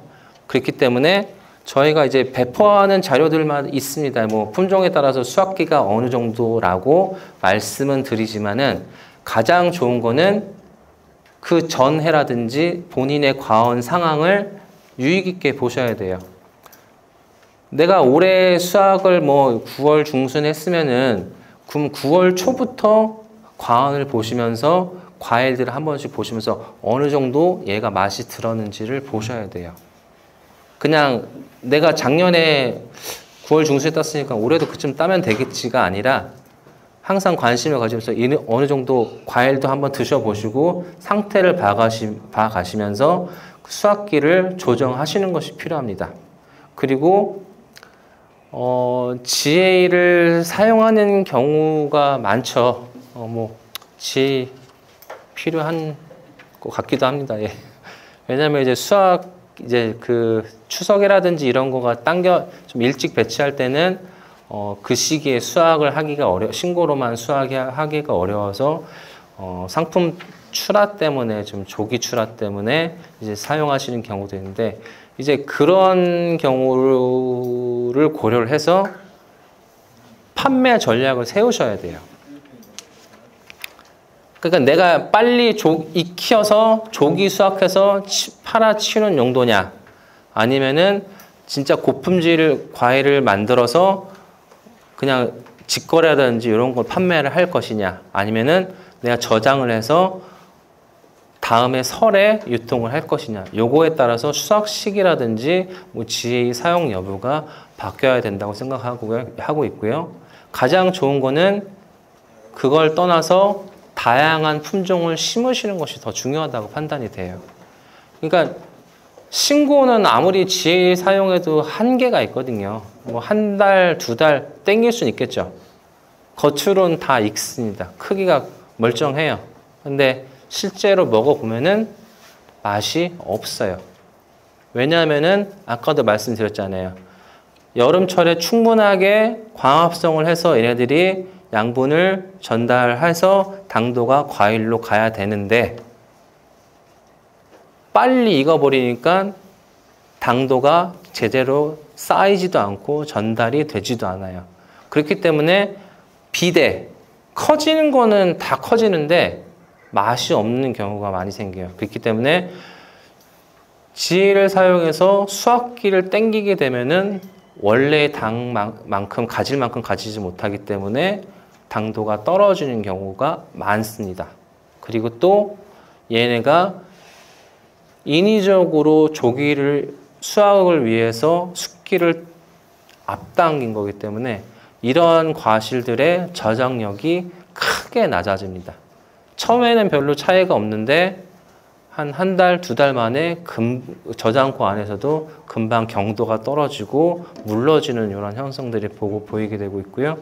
그래서 이러한 목적에 따라서 하시되 이제 그냥 제수용으로 쓰실 거냐 아니면은 일상 소비용으로 유통하실 거냐에 따라서 재배 방법뿐만 아니라 품종들도 고려를 하셔서 뭐 조생종을 심어서 뭐 조생종을 몇 % 심어서 뭐 조기 출하를 하고 뭐 중생종은 몇 % 심어서 어떻게 하고 또 만생종을 또 심어서 나중에 유통을 하겠다. 이런 식으로 좀 체계적인 사업 전략을 세우시고 접근하시면은 조금 더 뭐 일시에 일이 몰리지 않으니까 더 유리하기도 하고요. 좋은 점이 매우 많이 있으니까 이런 것도 한번 좀 검토를 해 주시기 바랍니다.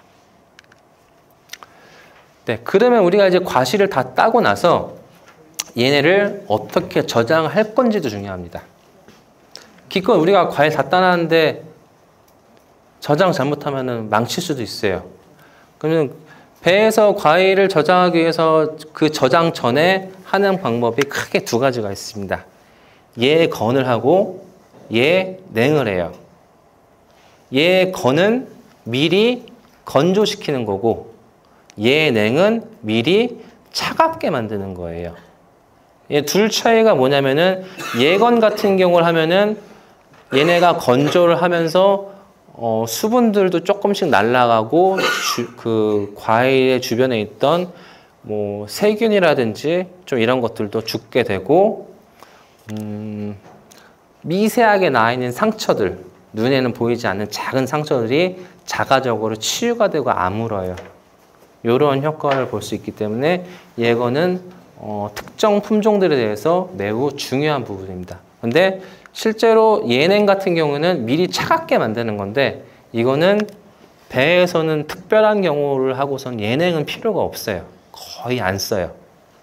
이제 뭐 블루베리라든지 뭐 이런 거는 예냉이 필요하지만은 배는 굳이 예냉을 하실 필요가 없습니다. 자, 그런데 이러한 예거는 모든 품종에 하느냐? 그렇지가 않아요, 또.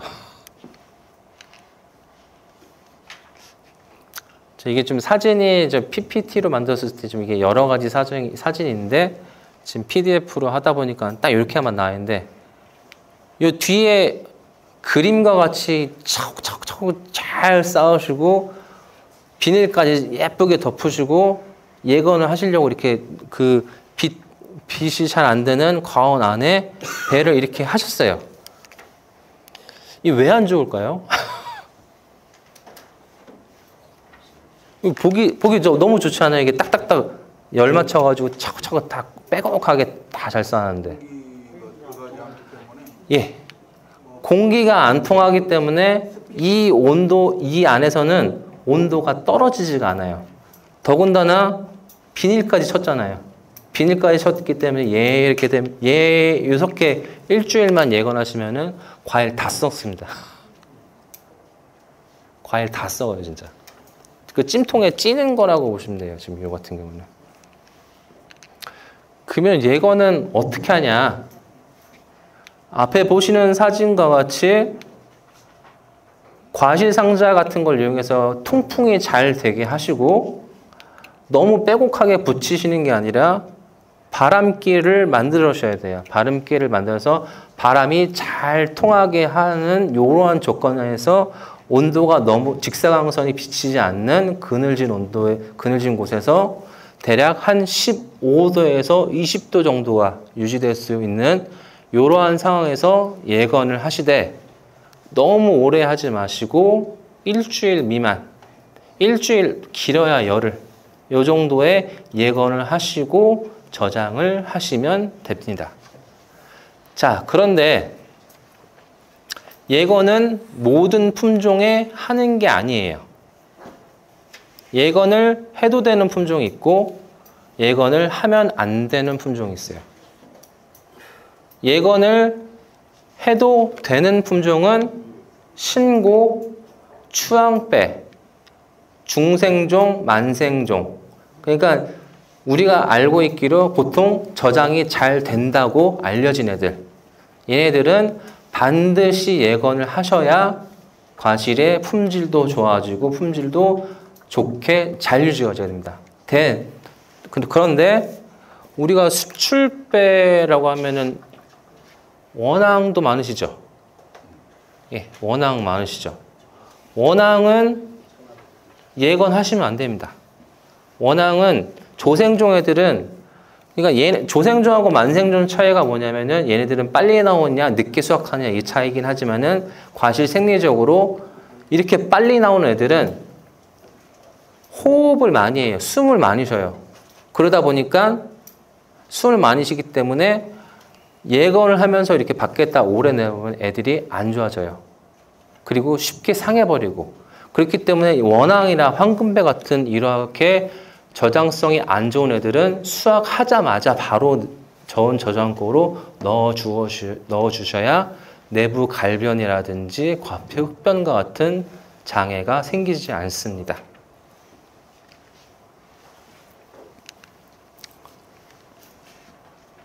실제로 이제 원앙 같은 경우에는 예건을 하고 할 경우에는 고온에 오래 노출되면 노출할수록 이 과일 안에 있는 과심 주변이 보시는 것과 같이 잘랐을 때 갈변이 심하게 생기고 얘네들이 시간이 지나가 상온의 유통기간이 길어질수록 과일 갈변된 게 심해지면서 과일이 썩고 냄새가 나게 됩니다.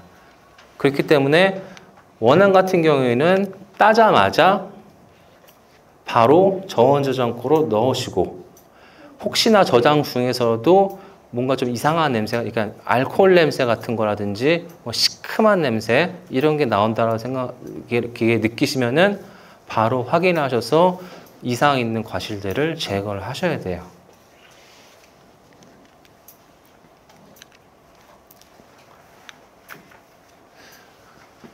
그리고 이제 배는 이제 별도의 이제 예냉 시설이 아까 필요 없다고 말씀드렸는데 어떻게 저장을 하느냐? 온도는 0도 정도가 제일 좋습니다. 0도. 저장고 온도 0도. 근데 이 0도를 너무 믿으시면 또 안 돼요. 저장고 밖에 우리 그 컨트롤 패널 있잖아요.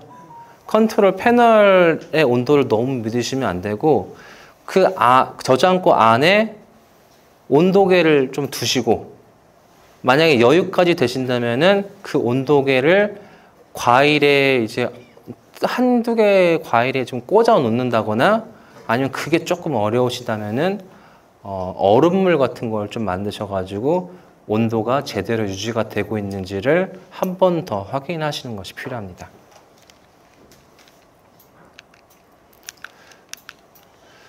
자, 그리고 또 유전적으로도 이제 금촌추가나 신고 같은 애들도 과피 흡변 같은 게 생길 수 있는데 이런 것들도 역시 대부분이 저장을 잘못했을 경우에 생긴다. 그래서 이러한 과피 흡변이 대체 왜 일어나느냐? 뭐 유전적으로도 얘네가 그냥 생긴다고 우리가 경험적으로 알고 있어요. 이제 신고라든지 추황배 같은 게 과피 흡변이 생길 수가 있다. 유전적인 원인은 왜 그런지 잘 모르겠어요. 아직까지 좀 밝혀지지 않았고, 그 두 번째로는 봉지가 이제 빛이 잘 투과되지 않는 거 사용했을 때, 그리고 질소를 또 너무 많이 썼을 때, 질소 과다로도 이런 현상이 생기기도 하고, 저장 양분이 그리고 예건 없이 너무 또 늦게 수확하거나 이러한 여러 가지 이유 때문에 다양한 원인 때문에 과피 흡변이 발생하기 때문에 단순히 과피 흡변은 뭐 하나가 잘못돼서라고 얘기하기가 어려워요. 왜냐하면 얘네가 생길 수 있는 원인이 너무 많기 때문에 이러한 일들이 미연에 생기지 않도록 방지를 하시는 것이 가장 중요합니다. 자, 왼쪽하고 오른쪽 보시면은 똑같은 신고예요. 똑같은 신고인데 왼쪽은 예건을 하지 않고 바로 저온 저장고에 넣었을 때, 오른쪽은 예건을 하고 나서 저온 저장고에 넣었을 때, 실제 예건을 하지 않고 나온 애들은 과피 흡변이 발생이 저장고에 들어가서 한 달에서 두 달 정도 새에 한 70% 가까이 발생할 정도로 흡변이 많이 보이는 경우가 있습니다. 근데 예건을 잘 해주면은 신고에서도 이러한 과피흡변을 매우 적게 나타나도록 유지를 할 수가 있고 막을 수가 있어요. 자, 그럼 아까 말씀드렸던 예건의 조건이 있었잖아요. 그 예건 조건에 따라서 예건을 하시면 되는데, 근데 우리가 좀 예건을 하기 어려운 경우도 있어요. 왜냐면 특별한 예건 시설이 없을 때, 특별한 예건 시설이 없거나 아니면 그런 여유가 공간이 없을 때, 그러면 차선책으로 쓸 수 있는 거는 저온 저장골 써야죠. 저온 저장골 써서 이제 신고라든지 추앙패를 보관을 하시는데, 그때 방법을 조금 바꿔서 쓰시면 됩니다. 어떻게 쓰시냐면은 수확한 과일을 저장고로 옮길 때 저장고를 0도로 하는 게 아니에요. 저장고를 신고 같은 경우에 한 15도, 추앙배 같은 경우는 15도에서도 좀 흡변이 좀 나오더라고요. 추앙배 같은 경우에는 한 20도 정도를 초기에 맞춰놔요. 초기에 맞춰놓고 그 안에 이제 배를 수확한 과일을 집어넣습니다. 자, 그리고 나서 갑자기 온도를 내리는 게 아니라 하루에 1도씩, 하루에 2도씩 천천히 내리는 거예요. 천천히. 언제까지? 0도가 될 때까지. 이렇게 천천히 한 2주 정도에 걸쳐서 15도에서 0도까지 천천히 내리면은 과피흡변이 거의 발생하지 않습니다. 실제로 이런 식으로 온도 순화 처리를 하지 않고 바로 그냥 0도씩 집어넣었을 때는 저희가 실험이에요. 실험했을 때 70% 넘게 과피에서 흡변이 나왔어요. 근데 온도를 천천히 떨어뜨렸더니 과피흡변 0.2% 거의 나오질 않았습니다. 신고해서요. 네. 그 추앙배 같은 경우도 그냥 바로 넣었을 때는 과피흡변이 여기 몇 퍼센트죠? 거의 한 70에서 80%가량 과피흡변이 나왔는데 온도를 천천히 떨어뜨려 주면서 저장을 했더니 발생률이 10% 미만으로 나왔었어요. 즉 이렇게 신고라든지 추앙배 같은 중만생종들은 이런 식으로 예건이라든지 온도 순화 처리해서 저장을 하시는 것이 매우 중요한 부분입니다. 그 다음에 이제 배가 얼지 않도록 하셔야 돼요. 0도보다 낮은 영하 한 1.5도, 영하 2도 정도만 돼도 거기서 한 며칠만 있어도 배가 얼어요. 네. 배가 얼면은 어떤 일이 생기냐면은 세포가 어는 거랑 똑같습니다. 세포가 얼면은 어떤 일이 생기냐면은 세포 안에, 그러니까 잘 보이진 않지만 우리 몸에 있는 세포가 다 있죠? 이 안에 제일 많은 게 뭘까요? 물이에요, 물. 세포 안에 물이 제일 많아요. 근데 물이 언제 얼죠? 0도씨에서 얼죠. 근데 뭐 안에 뭐가 많기 때문에 바로 0도에서 어는 건 아니고 0도보다 조금 더 낮은 온도 한 마이너스 1, 2도 되면은 과일도 얼어요. 그럼 세포가 얼면은 세포 안에 얼음이 생기는 거예요. 근데 그 얼음이 어떻게 생겼냐? 뾰족뾰족해요. 뾰족뾰족해가지고 얼음이 얼면은 세포가 다 터져요. 찢어지고. 그 상태로, 찢어진 상태로 언 상태에서는 티가 안 나요. 네, 티가 안 나요. 그래서 보시면은 그 동해를 입은 애들은 그냥 봐서는 과일이 별로 티가 안 납니다. 근데 뭐 약간 눈썰미가 좋으신 분들은 보시면은 좀 색깔이 좀 탁하거나 좀 진해지는 이런 걸 볼 수 있는데 잘라보면은 이런 식으로 밀같이 보이지만은 실은 얼어있는 흔적들이 보여요. 얘네들이 상온으로 나가게 되면은 이런 식으로 다 세포가 파괴돼서 썩기 시작합니다. 네. 그렇기 때문에 저장고 온도 관리가 지금 매우 중요하다는 거예요. 그래서 아까 말씀드렸듯이 0도가 기준으로 저장하시는데 그 저장고 앞에 있는 패널, 컨트롤 패널을 너무 믿지 마시고 우리가 꼭 온도계를 사용하시는데 가장 중요한 거는 과일 속의 온도예요. 과일 속의 온도. 그러면 이런 게 있으시다면 쓰시면 좋아요. 과일을 이렇게 찔러가지고 안에를 직접 온도도 잴 수 있거든요. 이런 게 있거든요. 이런 거를 뭐 있으시면 설치해가지고 실제 과일 온도가 0도에서 한 플러스 마이너스 0.5 정도 이 정도에서 유지가 되고 있는지를 확인하시면은 그게 가장 좋은 저장 조건이 되겠습니다. 자, 그게 좀 어려우실 경우에는 저장고 안에 얼음을 집어넣고 거기에 물을 좀 집어넣어 가지고요. 이렇게 휘휘휘 잘 저어주세요. 잘 저어서 그 안에 온도계를 꽂아놔서 그 온도계가 마이너스 0.5에서 플러스 0.5 사이 계속 이렇게 왔다 갔다 하면서 0도가 유지가 되면은 그 안에 저장고 온도가 잘 유지되고 있다는 거예요. 네.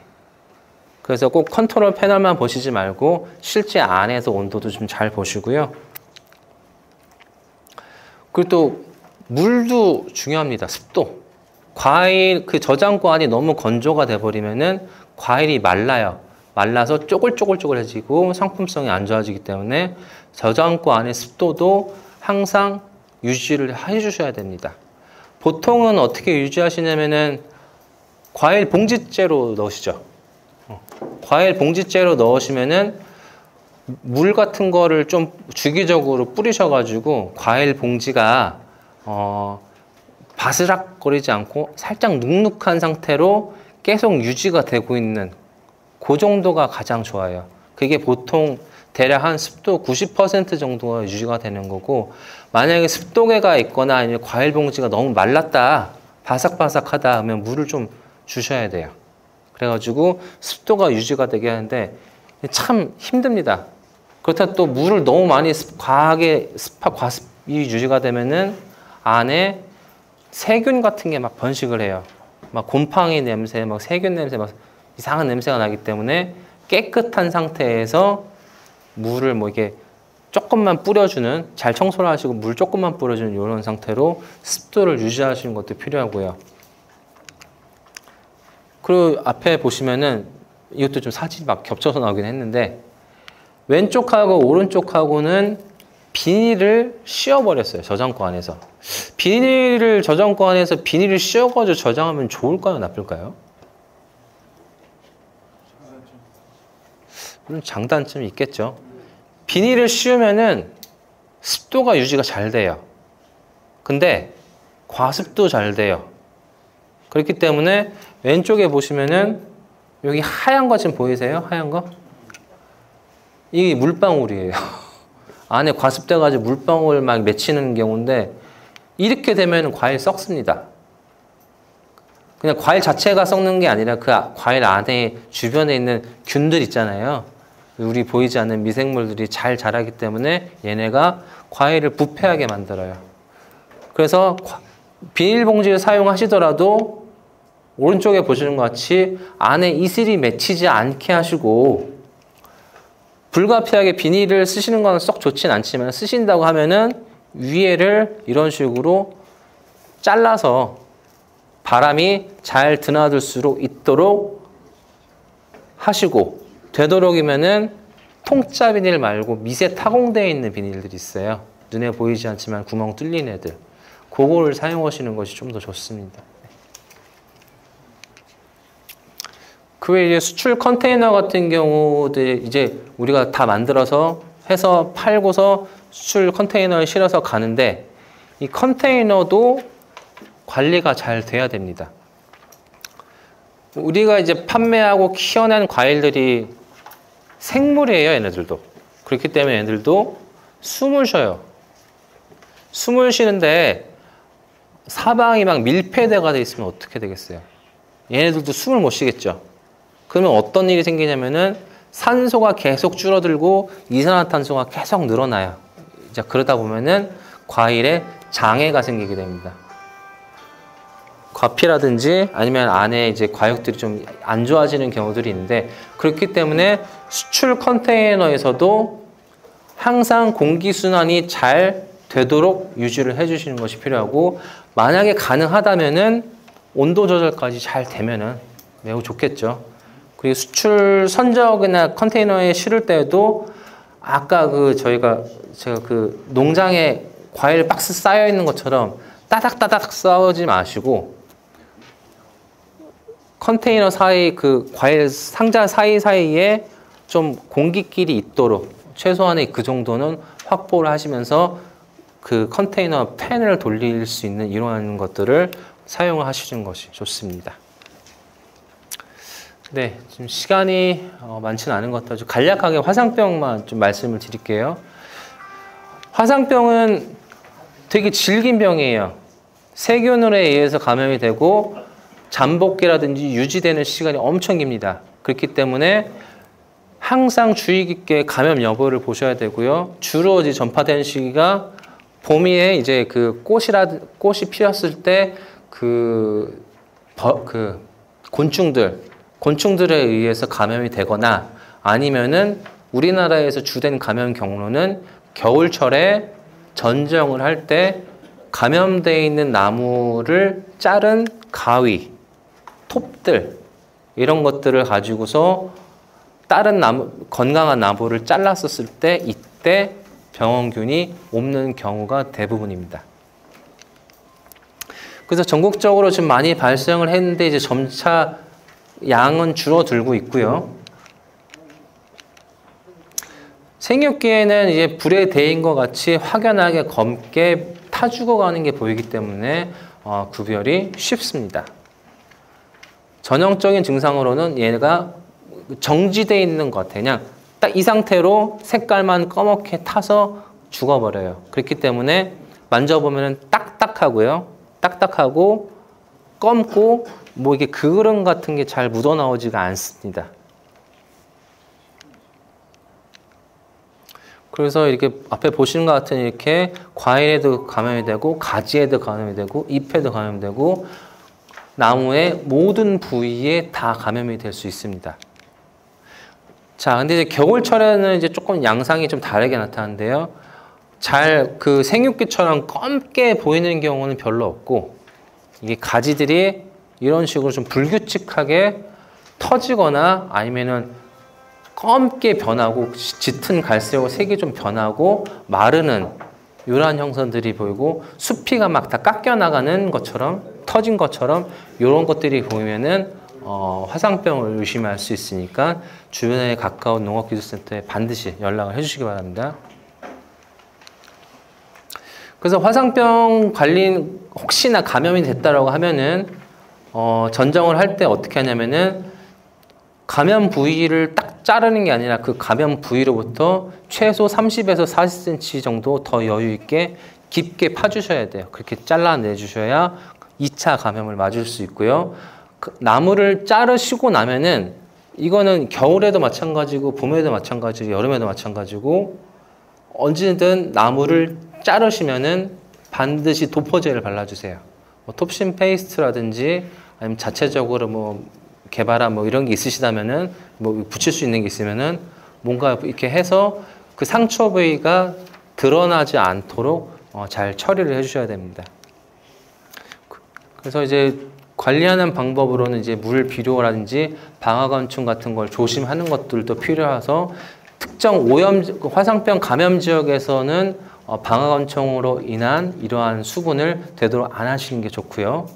그리고 묘목도 품질이 확인되고 출처가 확인되어 있는 곳에 묘목만 사용하시고, 불법적으로 어디선가 뭔가 의심스럽게 좀 이상한 곳에서 출처를 알 수 없는 이런 나무들이나 가지를 사용하지 않으시는 것이 좋습니다.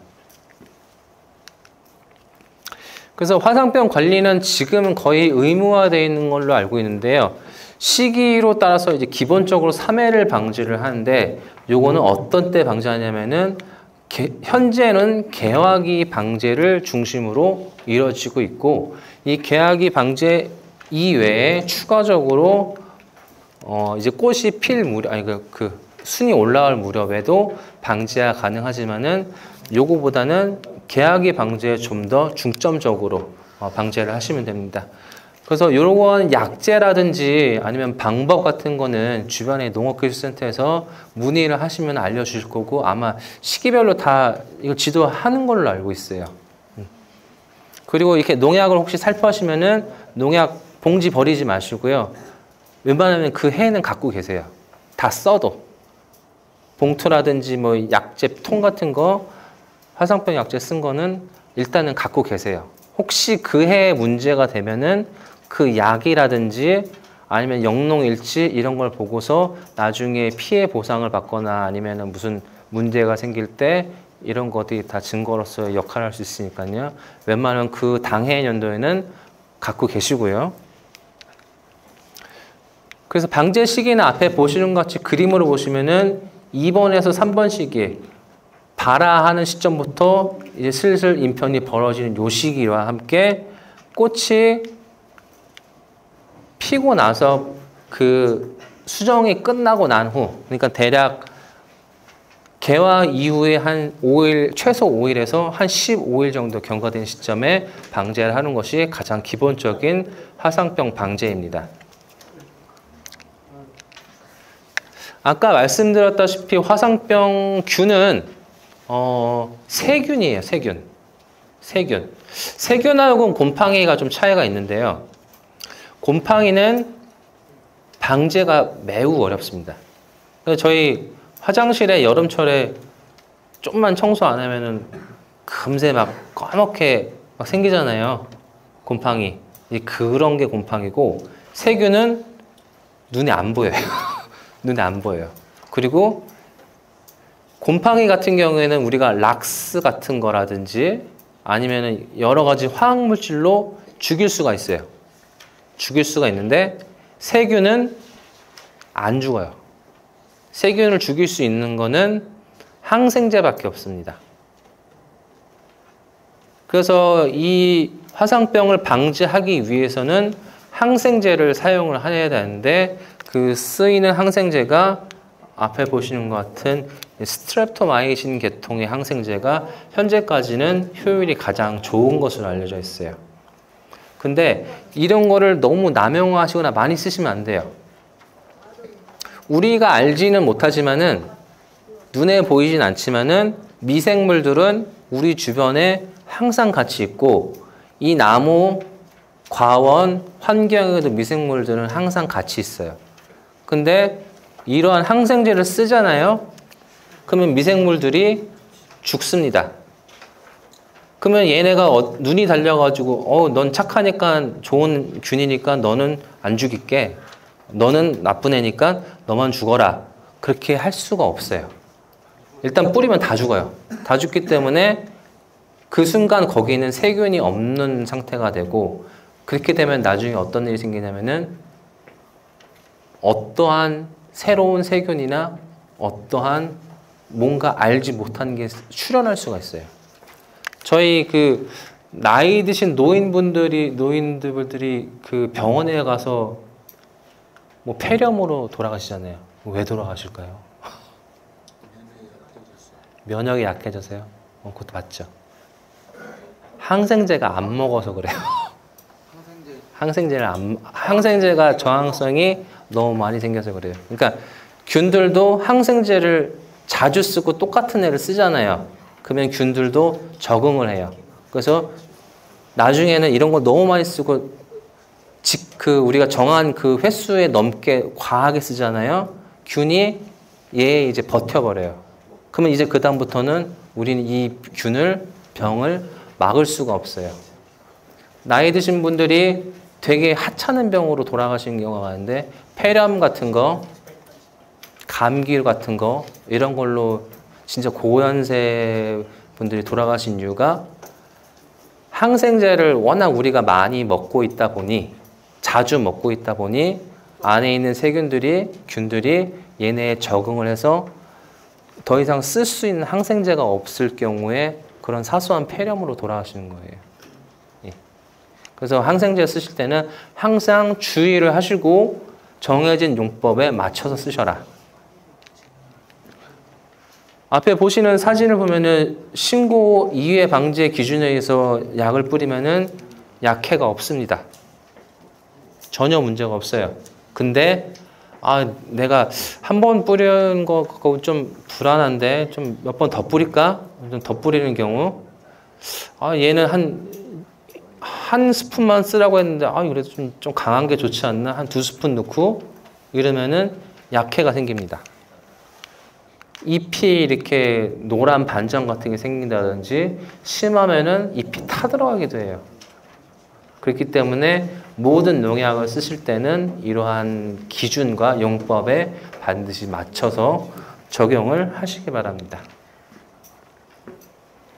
그리고 화상병은 여러분이 잘못이 아니에요. 예. 나라에서 아직까지 지금 공적 방지의 대상이기 때문에 나라에서 감염이라든지 확산을 관리하고 방지하고 있습니다. 혹시라도 불가피하게 내 과원에 화상병이 발생했다. 즉시 주변의 농업기술센터라든지 농촌진흥청 관련 기관에 반드시 신고를 하시고 조치를 취하시면은 거기에 대해서 나라에서 적법하게 피해를 모두 보상해드립니다. 근데 전액 다 본인이 원하는 만큼이 보상이 되진 않을 수도 있으니까 이제 그런 부분들은 감안하셔서 항상 감염되지 않도록 주의를 하시고요. 작업 도구 같은 경우를 이러한 알코올이라든지 락스 같은 걸 이용해서 꼭 소독을 해서 사용하시는 것이 중요합니다. 꼭 신고를 하시고 간략한 사례만 좀 하나 설명을 드릴게요. A하고 B 과원에서 이제 화상병이 발생했는데 A 과원에서 전체 나무의 5% 이상이 화상병이 감염이 되었다. 그러면 A 과원은 무조건 폐원 대상입니다. 근데 A 과원 옆에 B 과원이 있었다. B 과원이 있었다. 근데 얘네들이 서로 농작업이 다른 경우에는 B 과원은 폐원을 하지 않습니다. 그 부분, 인접해 있는 부분만 제거를 하고 말아요. 근데 A 과원에서 발생하는데 B 과원이 A 과원이랑 작업권이 같다.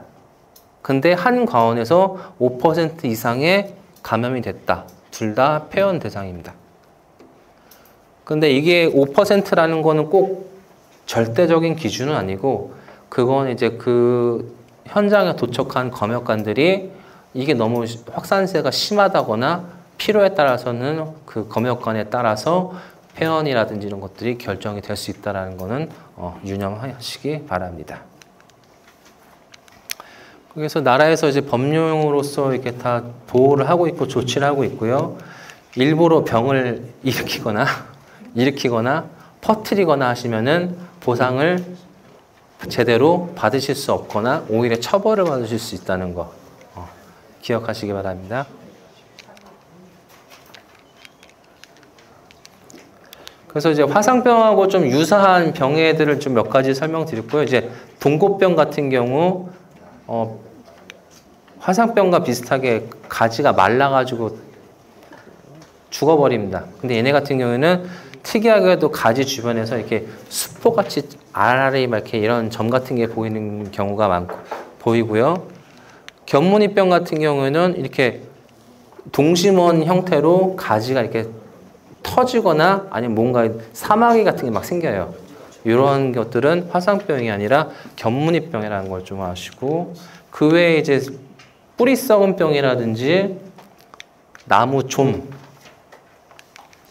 그리고 백문우병, 자문우병 이런 같은 경우도 언뜻 보기에는 화상병하고 좀 비슷하게 증상이 나타날 수 있지만은 앞서 말씀드렸던 얘네들은 세균이 아니라 곰팡이에 의해서 생겨요. 그렇기 때문에 대부분 약제로 방제가 가능하고 그리고 그 퍼짐새가 그렇게 화상병 같이 심하거나 빠르진 않습니다. 그리고 얘네들은 대부분 어떨 때 생기냐면은 과원이 습할 때, 과원이 너무 습하고 땅에 물이 빠지지 않을 때, 예를 들어서 비가 와서 본인의 과원에 이제 막 물이 고일 거 아니에요? 물이 고이는데 한 반나절 만에 물이 빠지지 않고 계속 고여 있고 물이 보인다. 토질이 매우 안 좋다는 얘기입니다. 배수가 안 된다는 얘기예요. 이제 그럴 경우에는 꼭 땅을 이렇게 뒤집거나 아니면 심토 파쇄 같은 거라든지 아니면 이렇게 긁어내는 방식으로 그 토지를 좀 개선을 하시는 게 필요해요. 네? 네. 그런 게 필요하니까 꼭 토양 관리하는 것도 잘 관리를 하시고요. 그리고 올해 이제 폭염 때문에 좀 여러 가지 피해가 나타나는데, 전국적으로 전체 한 9,800헥타 중에서 40헥타 이상 그 농가들을 대상으로 피해를 봤었을 때 일소 피해가 한 16%, 그리고 열과 낙과 피해가 한 18%. 그래서 합쳐서 전체 농가의 한 34% 정도가 올해 이제 고온 때문에 피해를 보셨어요. 이거는 좀 어쩔 수 없는 부분도 있습니다. 왜냐하면 온도가 높아져서 이러한 일들이 생기는데,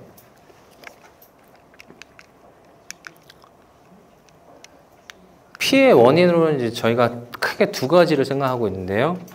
일단 8월, 9월 이제 늦여름부터 초가을까지 해가지고 야간에 고온 증상이 계속 유지가 됐어요. 계속 유지가 되면은 나무가 어떻게 될까요? 사람도 막 저녁에 자야 되는데 열대야 더우면 잠을 못 자죠. 막 짜증나고 면 식물도 똑같습니다. 스트레스 받으면은 노화 호르몬이 생겨요. 노화 호르몬이 생기면은 그 노화 호르몬이 과일을 익게 만드는, 빨리 익게도 만들지만은 과일이 달려있는 가지 있잖아요. 그 가지 꼭지를 약하게 만들어가지고 과일이 떨어지게 만들어요. 사과에서 전형적으로 나타나는 증상이고, 최근에 이제 배도 나타나는 것 같은데, 이러한 에틸렌 노화 호르몬 같은 경우에는 이런 고온에 의해서도 일어나지만은 과일이 열과되거나 쪼개지거나 아니면 상처가 나거나 부패가 될 경우에 이거에 의해서 주변에 에틸렌이 똑같이 같이 방출이 됩니다. 그렇기 때문에 처음에 원인은 다를 수 있어요. 열과가 원인일 수도 있고, 아니면은 고온 장애가 원인일 뭐 햇빛 때문이라든지 뭐 이런 거에 물러짐이 원인이 될 수도 있고, 어쨌든 이러한 여러 가지 원인과 고온이 같이 겹치면서 이러한 호르몬의 변화에 이상이 생겼기 때문에 결과적으로 낙화도 생겼고 이제 열과들도 생겼다라고 보시면 될 것 같습니다. 그래서 이제 올해 좀 피해가 생겼고, 저희가 이제 이런 것들을 방지하기 위해서 저희가 기술을 개발을 하고 있고 지도를 할 계획인데, 이제 낙과 원인 아까 말씀드렸던 이런 부분들이 있고, 이제 사과에서는 이제 1MCP라고 해서 그 저장할 때 쓰는 에틸렌을 흡착 이게 저해하는 이런 물질들이 있는데, 이게 액상으로 나와 있는 게 있어서 요거를 저희가 내년에 한번 실험을 해보려고 하고요. 그 야간에 기온이 빨리 떨어질 수 있도록 미세 살수라든지 아니면 송풍 안에 이러한, 그리고 아니면 낮에 온도를 낮출 수 있는 차광 기술 같은 거를 개발해서 지도를 하고자 합니다. 그리고 열과 같은 경우에는 보통은 일반적으로는 가물었을 때 갑자기 비가 오거나 비의 양이 늘어날 경우에 세포의 터짐으로 해서 열과가 생기는 경우, 그래서 이런 것들은 토양 수분압을 일정히 유지하시는 게 가장 필요하고요. 그리고 GA를 사용해서 과다하게 세포를 분할을 비대를 빨리 하실 때, 이때에도 열과가 좀 심하게 나타나는 경우가 많이 있습니다. 네, 그래서 전체적으로 좀 여기까지 좀 설명을 드렸고요. 시간이 많지 않아서 혹시 궁금하신 거 있으시면 말씀해 주시면 답변을 드리도록 하겠습니다. 네, 혹시 뭐 더 질문이 없으시면 좀 이것으로 좀 오늘 강의를 마치도록 하겠습니다. 네, 고맙습니다.